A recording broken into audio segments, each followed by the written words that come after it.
Bonjour, l'objet de cette leçon est d'expliquer comment enregistrer les variations de stock lors de l'inventaire de fin d'année.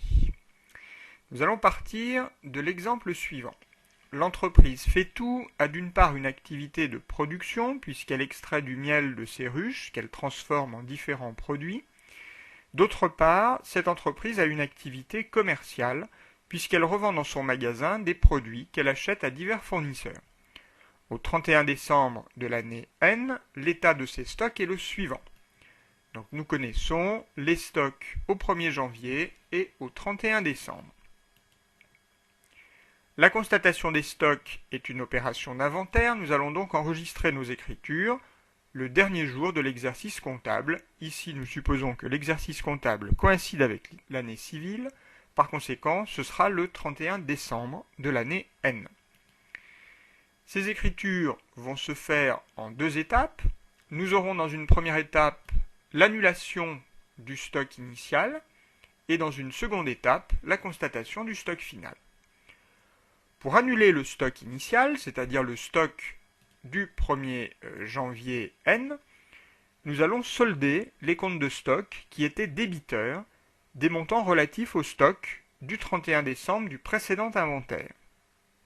En effet, ces comptes n'ont pas été mouvementés lors de l'exercice N.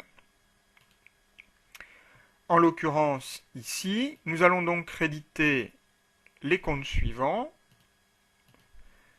31 pour les matières premières, 32 pour les autres approvisionnements, 33 pour les encours de production de biens, 355 pour les produits finis et 37 pour les stocks de marchandises.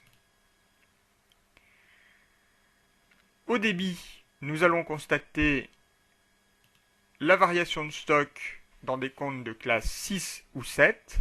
Nous utiliserons le compte 6031 pour la variation de stock de matières premières, 6032 pour la variation de stock des autres approvisionnements, 7133 pour les encours de production de biens, 7135 pour les produits, et 6037 pour les stocks de marchandises.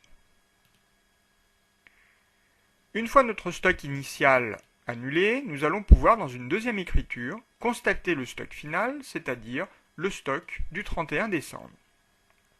L'écriture sera l'inverse de la précédente, puisqu'une fois soldés, les comptes de stock vont être débités à nouveau avec les valeurs du 31 décembre. Cela va donc nous donner l'écriture suivante. Nous allons débiter donc les mêmes comptes que précédemment, mais cette fois-ci avec leur nouvelle valeur du 31 décembre.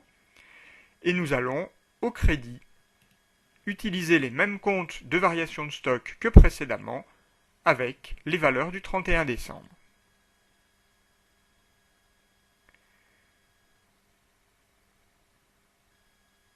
Quelle sera l'incidence de ces opérations sur la présentation du bilan? Eh bien, dans l'actif du bilan, plus précisément dans la partie actif circulant, nous allons retrouver dans le montant brut les soldes des comptes 31, 32, 33, 34, 35 ou 37 qui représentent la valeur de notre stock. Si des dépréciations ont été enregistrées, nous les retrouverons dans les comptes 39, dans la deuxième colonne. Enfin, le net sera calculé par soustraction entre le montant brut et les amortissements et dépréciations.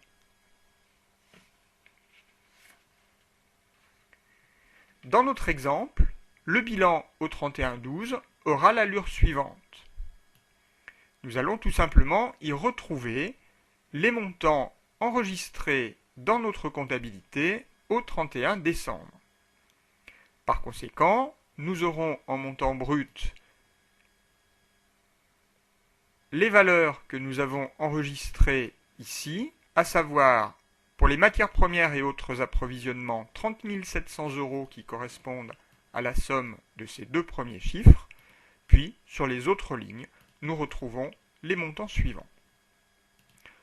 Nous supposions ici qu'il n'y avait pas de dépréciation, par conséquent, le montant net est égal au montant brut.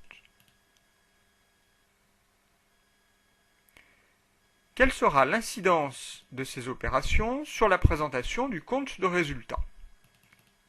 Bien, pour le savoir, nous allons réaliser les comptes en T pour les comptes de variation de stock que nous avons utilisés, c'est-à-dire les comptes des classes 6 et 7. Si nous prenons le compte 6031 par exemple, eh bien ce compte a été débité de 32 000 € pour annuler le stock initial. Il a été ensuite crédité de 24 000 pour constater le stock final. De la même manière, nous pouvons reporter les montants dans les autres comptes de classe 6 et de classe 7. Nous en déduisons ensuite facilement la valeur du solde, qui sera débiteur ou créditeur selon les cas.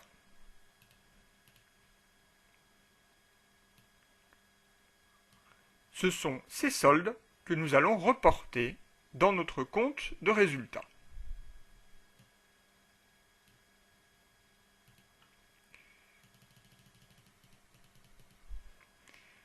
Alors, commençons par reporter les variations de stock de matières premières.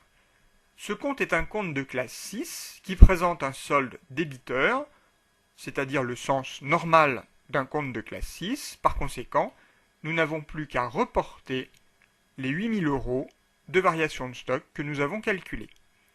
Pour les autres approvisionnements, nous avons un solde créditeur de 2 200 €. Ce sens créditeur n'est pas le sens normal d'un compte de charge. Par conséquent, nous allons faire précéder le solde d'un moins. Nous faisons exactement la même chose pour le solde du compte 6037, variation des stocks de marchandises. Concernant les produits, le raisonnement est inverse. Normalement, un compte de produits présente un solde créditeur.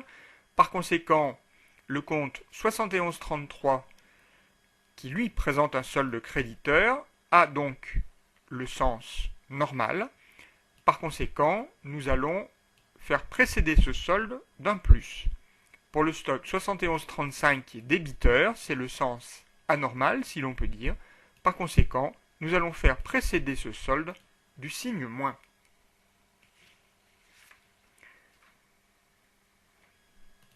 Cette règle que nous venons d'appliquer nous est représentée ici même. Notons enfin que nous retrouverons très simplement le signe de la variation de stock en appliquant les formules suivantes. Pour la variation de stock de matières premières, autres approvisionnements et marchandises, nous calculerons stock initial moins stock final. Par exemple, si nous le faisons ici pour les stocks de matières premières, le stock initial était de 32 000, le stock final 24 000, 32 000 moins 24 000 nous donne bien plus 8 000. A l'inverse, pour les variations de stock de produits intermédiaires finis et résiduels des encours de production de biens et de services, nous ferons le calcul stock final moins stock initial. Par exemple, ici, pour nos encours de production de biens, 6250 qui était notre stock final, moins 3600 qui est notre stock initial, nous donne bien plus 2650 qui est donc la variation de stock.